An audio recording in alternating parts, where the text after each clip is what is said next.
Сәлем достар, бүгін біз сіздермен тең үдемелі қозғалатын дененің қозғалыс теңдеуін және оның графиктерін қарастырғанбыз.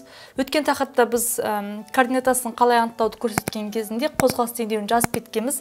Яғни тең үдемелі қозғалыстың қозғалыс теңдеуі xt тең болады x0 қосамыз v0t қосамыз at квадрат бөлінген 2 болады.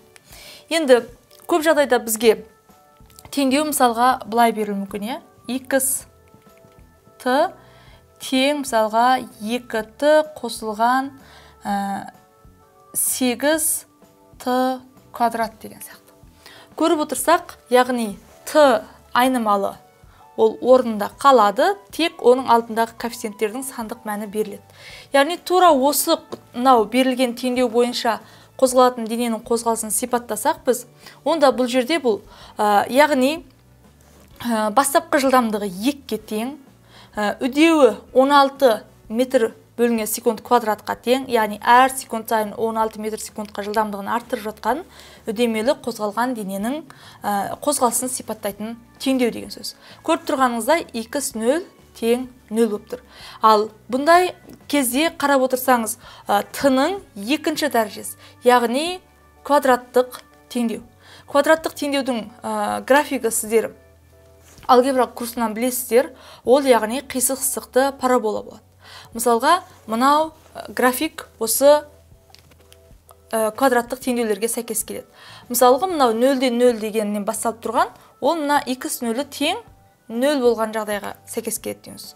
Ал 0-ден төмен тұрса басталу нүктесі. Демек, x0 оның минус деген сөз. Яғни x0 0-ден кішіге сәйкес келеді деген сөз. Мынау екінші графикте 0-ден кіші, ал біріншісінде 0-ге тең дегенді сипаттайды. Яғни, қозғалыс теңдеуіне байланысты xt графигінің түрі осындай болады екен, тең үдемелі қозғалыста. Ал енді келесі, біз vt графигі қалай болады? Яғни, жылдамдықтың уақыттан тәуелді графигі қалай болады? Енді біз білеміз, лездік жылдамдықтың мәнін тапқан кезінде, яғни vt-мыз бізде тең болады v0 қосылған at.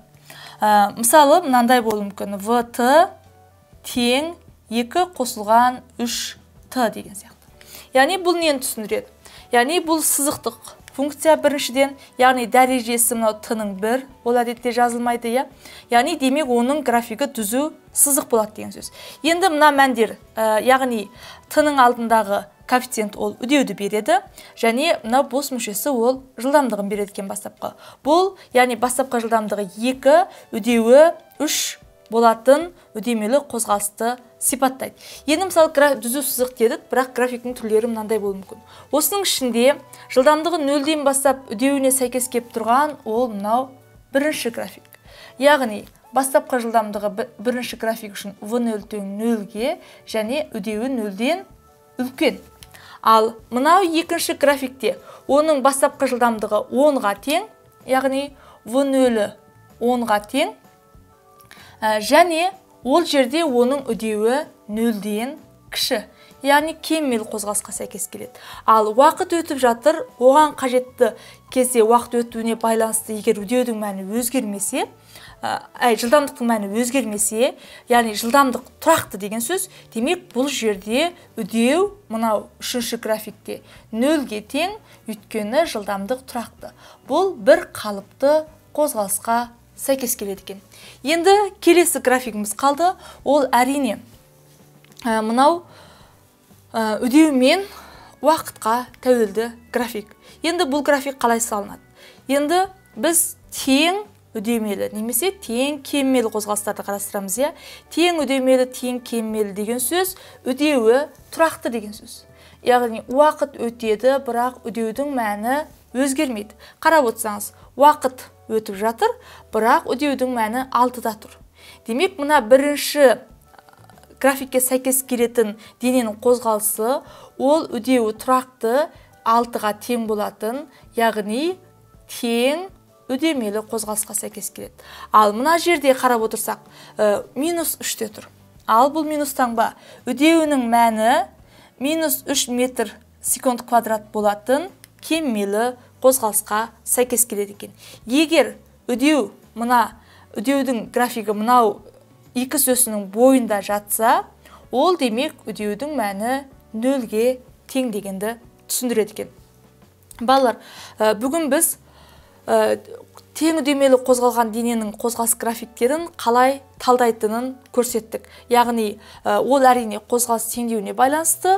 Бұл жерде әрқайсы графиктің түрлері үдемелі қозғалыс қайсы, кеммелі қозғалыс қайсы, қалай анықтайсыз, оны сіздерге көрсеттім. Енді біз соңында ең жиі кездесетін бір тақырып бар. Ол яғни жаңағы жүрген жолдарының қатынасы. Яғни үдемелі қозғалған дененің тең уақыттар арасында жүрген жолы неге тең? Яғни қандай сәйкестік орындалады? Соны қарастыра кетейік. Мысалға, тең уақыттар белгілі т уақыт өтсін, ол кездегі тыныштықтан бастап қозғалды дейік. Тыныштықтан бастап қозғалды десек, бастапқы жылдамдығы нөлге тең жағдай деп қояйық. Бастапқы жылдамдығы нөлге тең, белгілі бір т уақыт өтсін. Сосын 2 т уақыт өтсін, 3 т уақыт өтсін. Осылай 4 т жалғаса берсе, олардың орын ауыстырулары қалай өзгереді? Соны талқылай кетейік. Яғни бұл бізге есептерге жиі келеді. S1-іміз V0 нөлге тең болғаны үшін S1-іміз a t квадрат бөлінген 2 болады. Ал S2-іміз ол a t-ның орнына енді 2 т кетеді. Демек 4 т квадрат бөлінген 2 болады. Ал S3-іміз есептейтін болсақ, a көбейтеміз, t-ның орнына 3 т кетеді. Енді оны квадраттайтын болсақ, 9 т квадрат бөлінген 2 болады. S4-іміз тең, яғни ол кезде a көбейтілген 4 т болған кезде 16 т квадрат бөлінген 2 болады. Яғни біз әр уақыт аралығындағы S-терін табатын болсақ, енді дельта S1-леріне. Мына жерге дейін т уақыт өтті, енді 2 т өтті. Одан 3 т өтті. Енді 4 т өтті. Енді осы аралықтағы, мына аралықта ғана жүрген S-тарын есептейтін болсақ, яғни тең үдемелі қозғалып жатқан денелердің осы уақыттар арасындағы орын ауыстырулар, яғни мынау 1-ші секундтағы, мынау 2-ші секундтың ішіндегі орын ауыстыру, 3-ші секундтағы 4-ші деген сияқты, яғни мынан S1 деп белгілесе, мынау S1-2, яғни 1 мен 2-ші секундтың арасындағы деген сөз. S2-3, S3-4 деген сөз. Яғни осылардың қатынасын есептеп көрейік енді. Яғни S1 қатынасы, S1-2 қатынасы, S2-3 қатынасы, S3-4. Есептейтін болсақ, яғни қарайық, S1-іміз, яғни ол 0-ден басталды, бастапқы орын ауыстыру тыныштық қой, 0-ден басталды. Ол a t квадрат бөлінген 2-ның өзі болады. a t квадрат бөлінген 2. Қатынасы келесі 1 мен 2 секундтың арасындағы орын ауыстыру, ол яғни a 4 т квадрат бөлінген 2-ден мынаны азайтамыз. Яғни 4-тен мынаның алдындағы еселігі 1 деп ойласақ, онда 3 еселенген a t квадрат бөлінген 2 болады екен. 3 еселенген a t квадрат бөлінген 2. Қатынасы келесі 2 мен 3 секундтың арасындағы, яғни мына екеуінің арасындағы, a t квадрат бөлінген 2-ні жақшаның алдына шығарып жүрсек, 9 азайтылған 4 қалады. Демек, 5 көбейтілген a t квадрат бөлінген 2 қалды деген сөз. Қатынасы келесі 4 мен 3 секундтың арасындағы уақыты, яғни ол жерде a t квадрат бөлінген 2-ні шығарып жүрсек, 16-тан 9 азайтамыз. Демек, 7 көбейтілген a t квадрат бөлінген 2 қалды деген сөз.